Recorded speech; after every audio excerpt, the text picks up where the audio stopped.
हा एक नेक्स्ट टाईपचा बीम. आतापर्यंत आपण सिम्पली सपोर्टेड बीम आणि ओव्हरहँगिंग बीमचे प्रॉब्लेम पाहिले आहे, ज्याच्यामध्ये दोन सपोर्ट होतेच आतापर्यंतच्या प्रॉब्लेममध्ये. Now this example is of cantilever beam. Find support reaction for the cantilever beam loaded as shown in figure. हा कॅन्टिलिव्हर बीम इथे दाखवलेला आहे पहा. याचं महत्त्वाचं पुन्हा आठवण करून देतो. कॅन्टिलिव्हर म्हणजे भिंतीत ठोकलेला खिळा. हा खिळा आहे, हा भिंतीत ठोकलेला आहे असं समजा. हा कॅन्टिलिव्हर बीम आहे.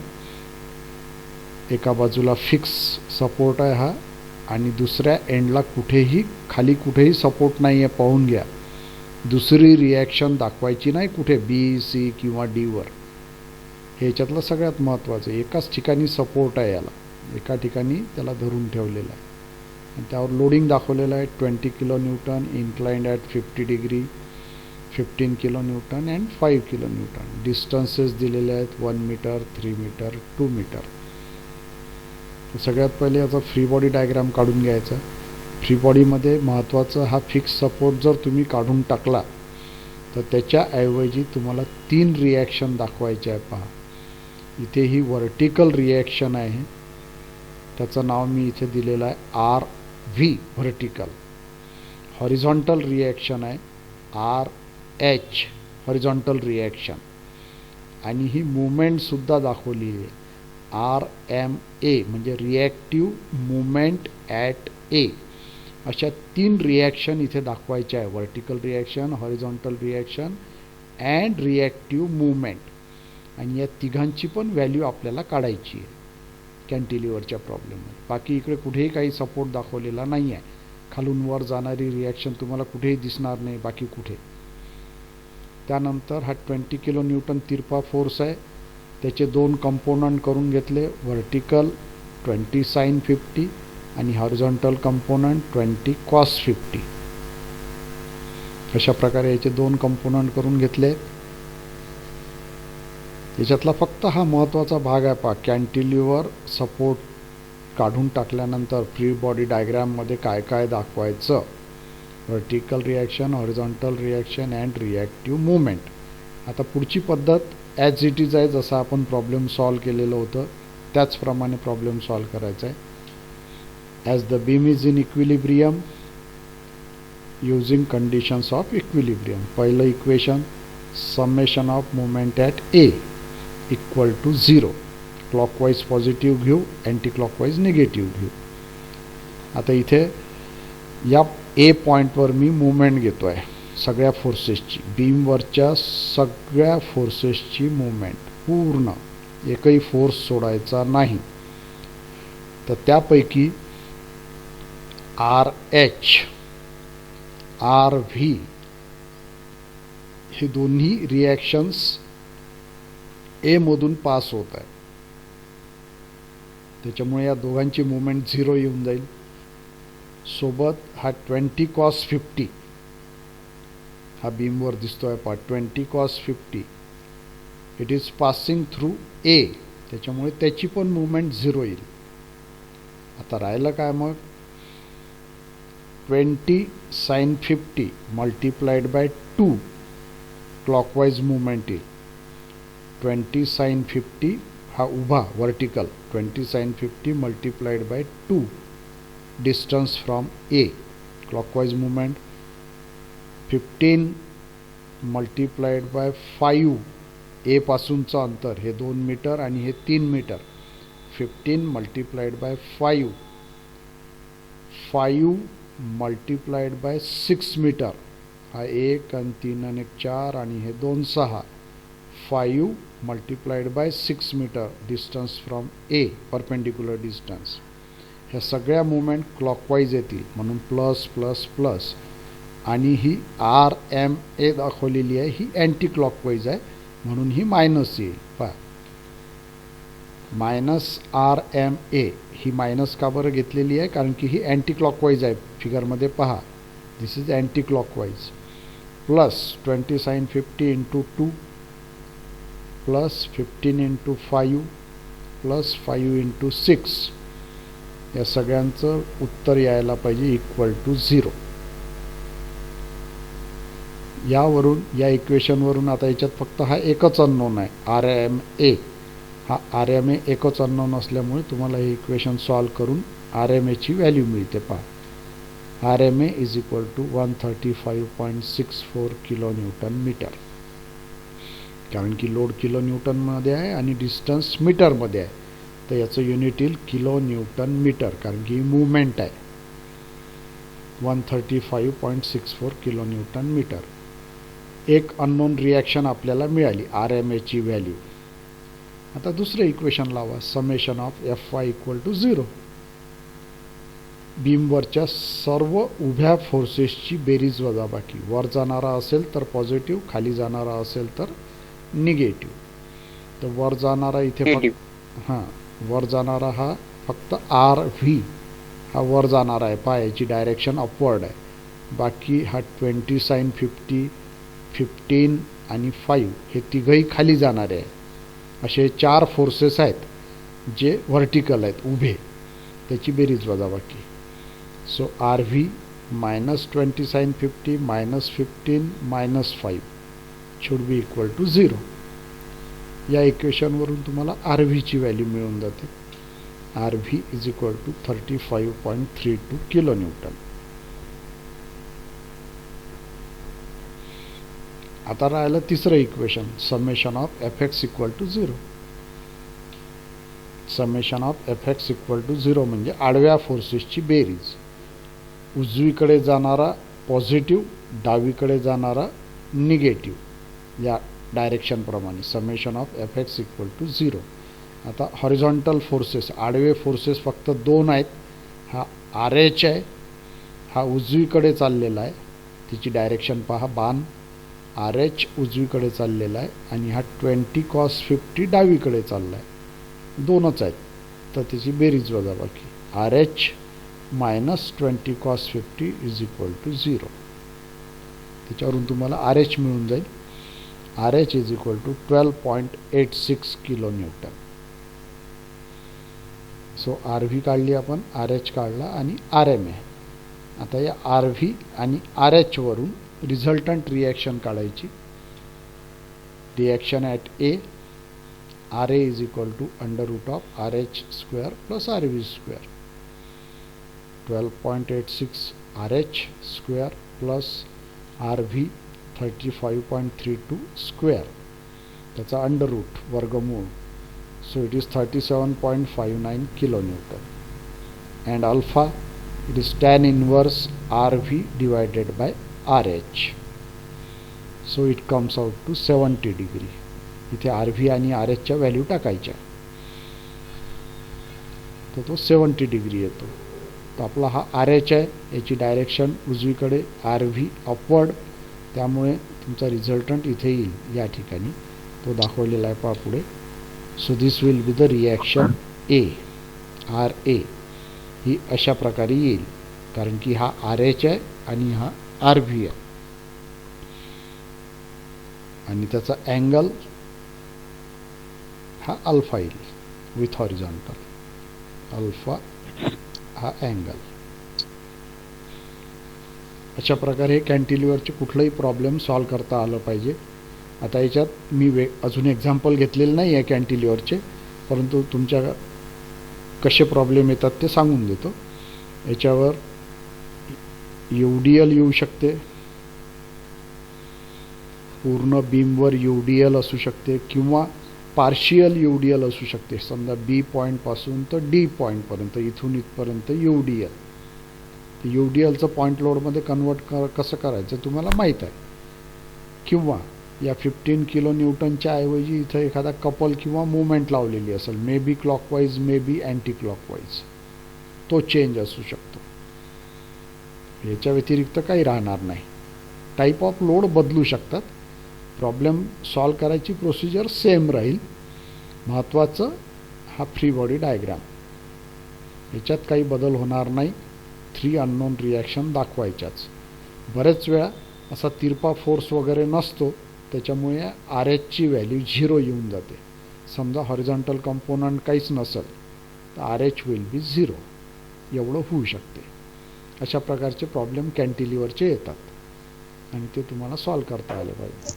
हां हॅलो सर. हां हा सर, मला एक कळलं नाही, तो जो सपोर्ट आहे ना हं, हा, हं. तर तो काढल्यानंतर तुम्ही अँटी क्लॉकवाईज मुवमेंट का घेतली? कारण की ती अँटी क्लॉकवाईज येते. समजा चुकून ही क्लॉकवाईज घेतल्याही गेली असती तरी काही प्रॉब्लेम नव्हता. समजा ही आर एम ए मी क्लॉकवाईज दाखवली असती तर या इक्वेशनमध्ये काय फरक पडला असता? प्लस साइन आलं हां असतं, हा पॉझिटिव्ह. प्लस आला असता, बरोबर आहे. आणि मग मी जेव्हा हे येस. इक्वेशन सॉल्व केलं असतं तर आर एम एची हा. व्हॅल्यू निगेटिव्ह आली असती. ओके. हा हा, आणि मग कळलं. मग व्हॅल्यू निगेटिव्ह आली तर त्याचा अर्थ काय होईल? मी जी क्लॉकवाईज अँटी रोटेशन क्लॉक. हां ते चुकीचं होतं, अँटी क्लॉकवाईज दाखवायला पाहिजे होतं. ओके.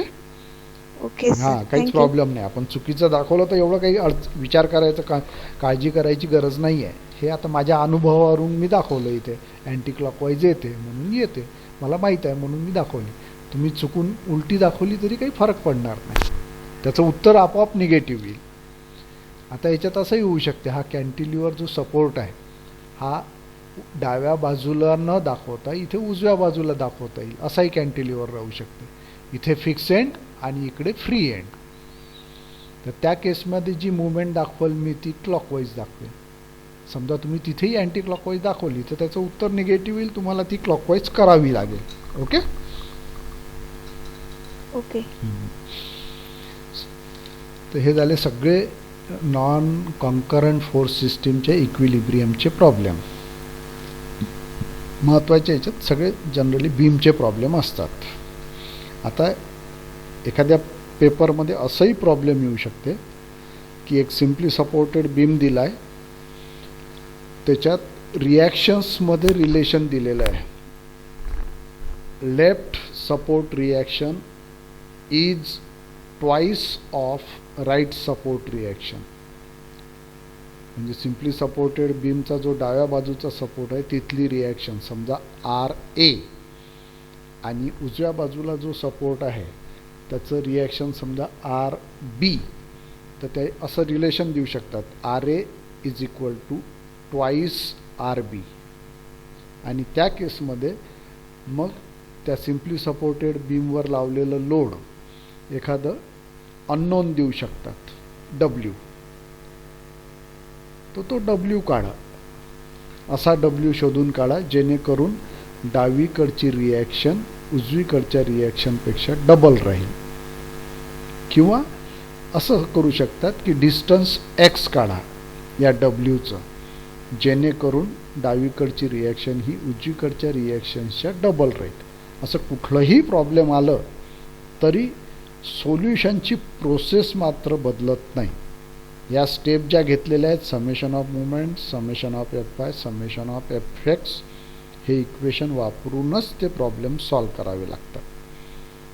आपल्याला मी तुम्हाला आधीच सांगितलं याचे 3 इक्वेशन आहे नॉन कॉन्करंट फोर्स सिस्टीमचे. तर जास्तीत जास्त 3 अननोन आपण काढू शकतो. आता ते अननोन कुठलेही असू शकतात. एखाद्या वेळी अननोन डिस्टन्स असू शकते.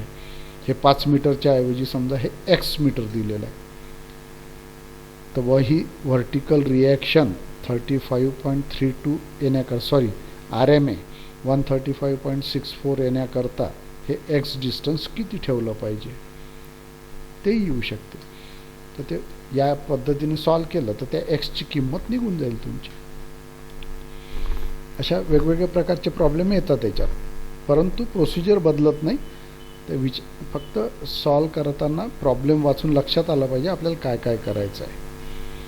स्टेप मात्र बदलत नाही प्रॉब्लेमच्या, हे असेच राहतात. त्यानंतर एक सुटलं होतं आपलं examples on equilibrium of concurrent force system.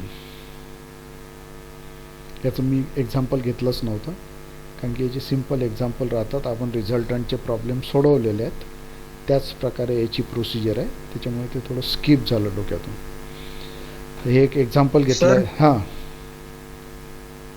Sir, हे एक्झाम्पल ते फोर्स चॅप्टर मध्ये तुम्ही घेतलं होतं वाटतं. हां असंच किंवा हां हेच होतं. याला मी थोडंसं मॉडिफाय केलं. याच्यामध्ये अँगल दिलेले होते, 5 फोर्सेस दिलेले होते 25 किलो न्यूटनपर्यंत पुश. आणि त्याचा रिझल्टंट काढायला सांगितलं होतं. हा सेम प्रॉब्लेम होता, मॅग्निट्यूड त्याच आहे, अँगलही तेच आहे, फक्त इथं मी प्रॉब्लेम बदलवलं. आता इथं 5च्या ऐवजी मी म्हटलेलं आहे इथे 6 forces of 20 kilo newton, 5 kilo newton, 15 kilo newton, 10 kilo newton, all pulls and 25 kilo newton push and F, हा जास्तीचा फोर्स एक दाखवला याच्यात, are acting as shown in figure. Find force F if the system is in equilibrium. ते आपण रिझल्टंटचं problem पाहिलं होतं. आता कंडिशन ही आहे की या फोर्सेसमुळे, 6 फोर्सेसमुळे, म्हणजे 20, 5, 15, 10 आणि 25 हे झाले 5, आणि हा 6वा एफ, असे 6 फोर्सेसमुळे ही जी बॉडी आहे ही इक्विलिब्रियममध्ये आहे. तर हा एफ काढा, एफची व्हॅल्यू किती. आता एफ काढा म्हणजे काय, त्याचा मॅग्निट्यूड काढा आणि त्याचा अँगलसुद्धा काढा, अल्फा. तर हे दोन्ही काढायचे असतात, कारण की force is a vector quantity. तर इथे इक्विलिब्रियम, आता ही काय कॉन्करंट फोर्स सिस्टीम्सशी संबंधित प्रॉब्लेम आहे, एकाच पॉईंटवर सगळे फोर्सेस आहेत. तर तुम्हाला याची कंडिशन इक्विलिब्रियमची मी आधीच सांगितलेली आहे. Summation of F X must be equal to 0 and summation of F Y must be equal to 0. ह्या 2 कंडिशन आहेत. तर त्याच कंडिशन वापरून हे प्रॉब्लेम सॉल्व करायचं आहे. पहा पुढे हे सॉल्व केलेलं आहे प्रॉब्लेम. सगळ्यात पहिले रिझल्टंट काढताना आपण जे केलं होतं तेच करायचं आहे. सगळे फोर्सेस याचा ब्रेकअप करायचा आहे किंवा कंपोनंट तयार करायचे आहेत. 20 किलो न्यूटनचा आडवा कंपोनंट, उभा कंपोनंट. या 25 किलो न्यूटनचा आडवा कंपोनंट, उभा कंपोनंट. 15 किलो न्यूटनचा आडवा कंपोनंट, उभा कंपोनंट. हा 5 किलो न्यूटन डायरेक्ट ॲक्सिसवर आहे, त्याच्यामुळे त्याचा आडवा चिल. हा एफ जो दिलेला आहे त्याचा आडवा कंपोनंट आणि त्याचा उभा कंपोनंट. प्लस मायनस तुम्हाला डायरेक्शननुसार लावायचे आहेत. अँगल दिलेले आहेत सगळे. याचा थिटा 60 डिग्री आहे, याचा 25 किलो न्यूटनचा हा अँगल 30 डिग्री आहे इथला. हा 10 किलो न्यूटन आहे, हा वाय ॲक्सिसवर आहे म्हणजे थिटा 90 डिग्री आहे. हा 15 किलो न्यूटन आहे, याचा थिटा 45 डिग्री आहे विथ एक्स ॲक्सिस. आणि हा एफ आहे, याचा अँगल अल्फा आहे. तर यावरून पहिली स्टेप तीच करायची. As the system is in equilibrium, R X is equal to summation of F X or it is equal to summation of F cos theta should be equal to 0. Equation वापरायचं. आता या सगळ्या दिलेल्या 6 फोर्सेसचे x component म्हणजे आडवे component, प्रत्येकाचा आडवा component घ्यायचा आहे. त्या सगळ्या 6 फोर्सेसच्या आडव्या कंपोनंटची बेरीज वजाबाकी करायची आणि ती किती यायला पाहिजे, 0. सो पाय ते 20 cos 60, हा 20 cos 60, हा 60चा अँगल आहे आणि कुठं चालला आहे तो उजवीकडे चाललेला आहे म्हणून पॉझिटिव्ह घेतलेला आहे. मायनस 5 cos 0, हा 5, हा एक्स ॲक्सिसवर आहे आणि डावीकडे जात आहे म्हणून negative. Minus 5 cos 0.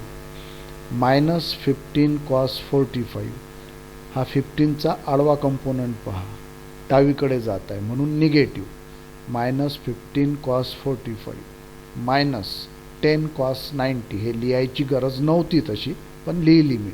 Minus 10 cos 90, हा खाली चाललेला आहे पण उजवीकडे डावीकडे जातच नाही. इथं मायनस लिहा प्लस लिहा काही फरक पडत नाही, कारण की cos 90ची व्हॅल्यू 0 येते म्हणजे हे सगळं 0 होणार आहे.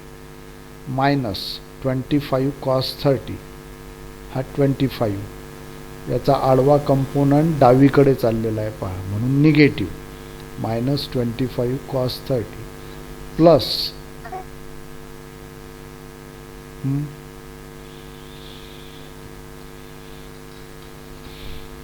प्लस एफ कॉस अल्फा, या एफचा आडवा कंपोनंट म्हणजे एफ कॉस अल्फा कुठं चाललेला आहे, हा उजवीकडे म्हणून प्लस घेतला आहे. Plus F cos alpha equal to 0. आता या इक्वेशनमध्ये फक्त हा एफ आणि अल्फा असे दोन अननोन आहेत, त्याच्यामुळे काढता येणार नाही. तर मी याच्यावरून F cos alpha is equal to किती येते ते काढून ठेवलं. म्हणजे हे जे आकडे आहेत सगळे याची कॅल्क्युलेटरवर बेरीज केली. कोणी करून पहा याची बेरीज. ती मायनस येईल, -27.26, आणि मग ती इक्वल टूच्या उजव्या बाजूला नेली तर प्लस होईल. So F cos alpha is equal to 27.26 kilo newton. हे एक इक्वेशन मिळालं मला. डायरेक्ट व्हॅल्यू मिळत नाही, कारण की याच्यात दोन्ही अननोन आहे. एफही माहीत नाही मला आणि अल्फा पण माहीत नाही. त्याच्यामुळे फक्त मी याला इक्वेशन नंबर 1 म्हणून नाव दिलं आहे. त्यानंतर दुसरं इक्वेशन लावा. R Y is equal to summation of F Y is equal to summation of F sine theta equal to 0. आता इथे फक्त सगळ्या उभ्या कंपोनंटची बेरीज करायची आहे, व्हर्टिकल. अपवर्ड डायरेक्शन असेल तर पॉझिटिव्ह, डाऊनवर्ड डायरेक्शन असेल तर negative. So it is 20 sin 60, हा पहा फिगरमध्ये 20 sin 60 हा अपवर्ड डायरेक्शन आहे म्हणून पॉझिटिव्ह, -5 sin 0. आता हा घेण्याची गरज नव्हती हा 5 sin 0, कारण की sin 0 इज 0, हे सगळं 0 होऊन जाईल. आता तो x त्याचा निगेटिव्ह होता म्हणून मी yला पण मायनस साईन लिहिलं. इथं तुम्ही प्लसही लिहिलं असतं तर काही फरक पडला नसता, कारण की 0 येणार आहे. -15 sin 45, हा 15 याचा उभा कंपोनंट पहा, खाली चाललेला आहे उभा कंपोनंट म्हणजे निगेटिव्ह. -15 sin 45 -10 sin 90, हा 10 हा वाय ॲक्सिसवर आहे, खाली चाललेला आहे म्हणून निगेटिव्ह. आणि थिटा 90 डिग्री आहे.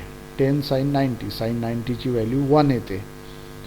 प्लस 25 sin 30, हा 25 याचा उभा कंपोनंट वर चाललेला आहे, पायाचा बाण पहा वर चाललेला आहे, so positive. 25 sin 30 minus F sine alpha, या एफचा उभा कंपोनंट पहा, हा खाली चाललेला आहे म्हणून निगेटिव्ह. आणि एफ साइन अल्फा, हा अँगल अल्फा आहे इथे एक्स ॲक्सिस सोबतचा, -F sine alpha equal to 0. आता इथे या सगळ्यांची व्हॅल्यू जर तुम्ही काढली, बेरीज वजाबाकी केली इथपर्यंत, आणि हा -एफ साइन अल्फा इक्वल टूच्या उजव्या बाजूला नेला तर तो प्लस होऊन जाईल. म्हणून F sine alpha is equal to 9.214 kilo newton. Equation number 2. असे हे दोन इक्वेशन मिळाले. आता या दोन इक्वेशनवरून दोन अननोन आपल्याला काढायचे आहेत. तर पहिले मी केला त्याचा भागाकार. Equation 2 divided by equation 1 gives, equation 2 काय आहे आपलं, एफ साइन अल्फा, हा पहा F sine alpha divided by equation 1 काय आहे, F cos alpha divided by F cos alpha is equal to, equation 2 मध्ये किती आहे 9.214 डिवायडेड बाय इक्वेशन 1 मध्ये किती आहे 27.26. आता इथे F sine alpha divided by F cos alpha, याच्यातला एफ कॅन्सल होऊन जातो आणि sine alpha divided by cos alpha म्हणजे ते येते टॅन अल्फा. सो डावी बाजू आली tan alpha is equal to, हा भागाकार तो तसाच लिहिला आहे, काही गरज नाही कॅल्क्युलेट करायची. आता मला काढायचा आहे अल्फा. सो टॅन अल्फाची व्हॅल्यू ही झाली तर alpha will be equal to tan inverse, हा भागाकार. आता हे कॅल्क्युलेटरवर असं लिहिलं तर तुम्हाला alpha is equal to 18.66 degree मिळेल. एक अननोन मिळाला आपल्याला अल्फा. आणि या अल्फाची व्हॅल्यू कुठल्याही इक्वेशनमध्ये टाका, इक्वेशन 2 मध्ये टाका किंवा इक्वेशन 1 मध्ये टाका अल्फाची व्हॅल्यू, तर तुम्हाला एफची व्हॅल्यू मिळून जाईल. मी इक्वेशन 1 घेतलेलं आहे. F is equal to 27.26 divided by cos alpha.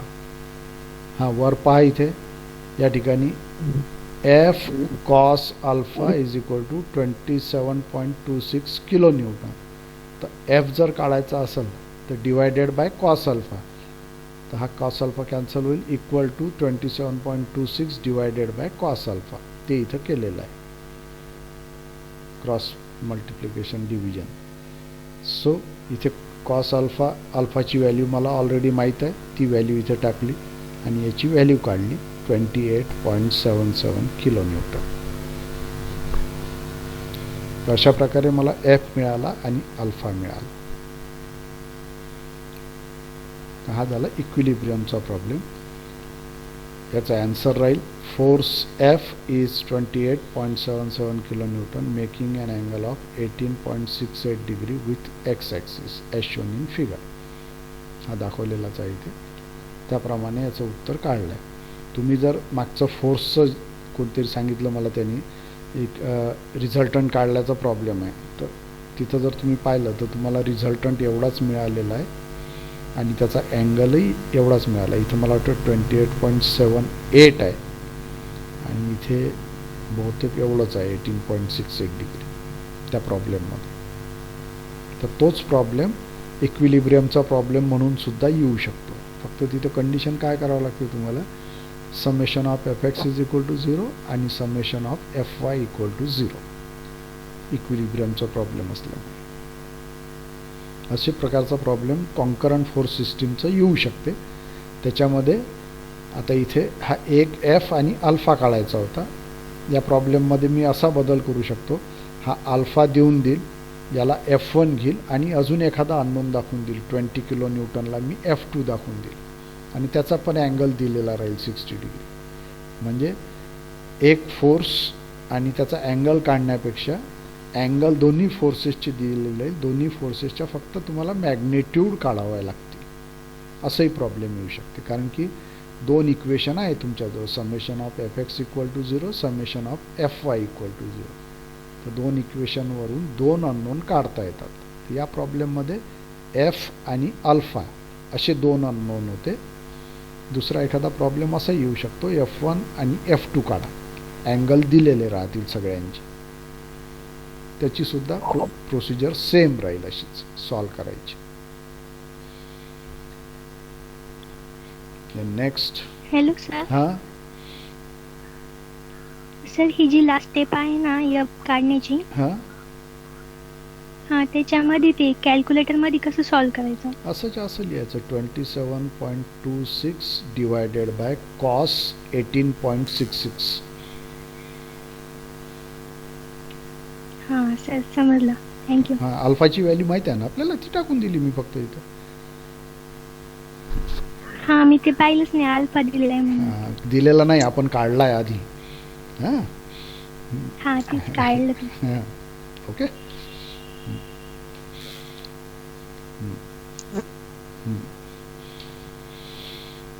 आपण आधी रिझल्टंट पाहिलेला आहे, फक्त रिझल्टंटची डेफिनेशन लिहिलेली नाही आहे कुठं. त्याच्याऐवजी मी ते याच्यात लिहून दिलं आहे, कंपोजिशन ऑफ फोर्सेस म्हणून. तर resultant is a single force effect of which is same as the combined effect of all the given forces in the given force system. म्हणजे थोडक्यात काय, फोर्स सिस्टीममध्ये समजा 10 फोर्सेस असेल, तर त्या 10 फोर्सेसचा जो काही कंबाईंड इफेक्ट होऊन राहिला आहे तोच इफेक्ट रिझल्टंटचा असतो. तर ही झाली रिझल्टंटची डेफिनेशन. आता याच्यासोबत दुसरी डेफिनेशन आहे equilibrant. Equilibrant is a force which when applied on a body along with given force system brings the body in equilibrium.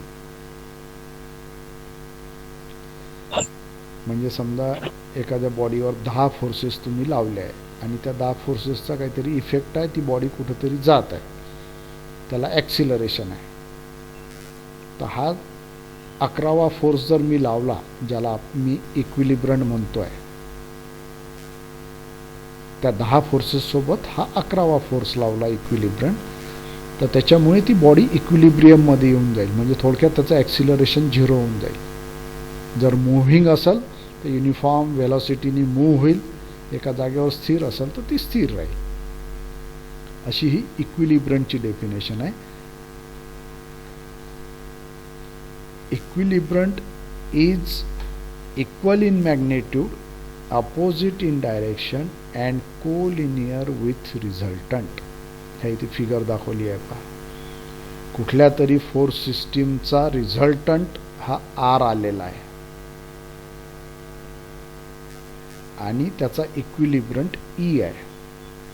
आपण पहा कंडिशन ऑफ इक्विलिब्रियम पाहिली आहे फॉर टू फोर्सेस.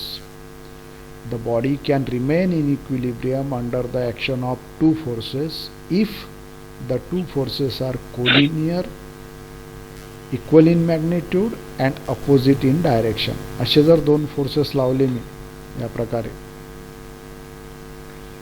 रिझल्टंट आणि इक्विलिब्रंट, एका लाईनमध्ये दोघंही डायरेक्शन अपोजिट आणि दोघांचे मॅग्नेट्यूड सारख्या राहील, म्हणजे थोडक्यात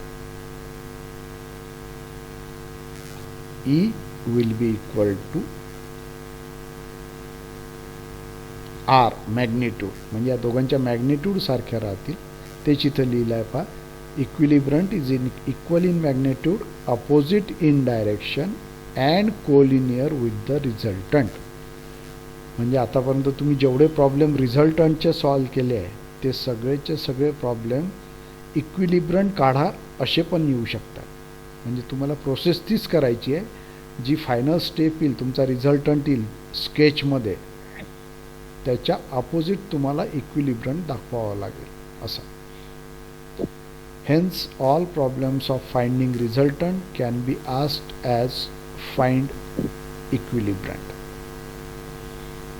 म्हणजे रिझल्टंट काढायची जी प्रोसिजर आहे तीच इथेही लावायची आहे इक्विलिब्रियम काढायसाठी, पण शेवटच्या स्टेपमध्ये जो रिझल्टंट येतो एक्झॅक्ट त्याच्या अपोजिट इक्विलिब्रंट दाखवायचं. आता मागच्या प्रॉब्लेममध्ये आपण पाहिलेलाच आहे हा प्रॉब्लेम.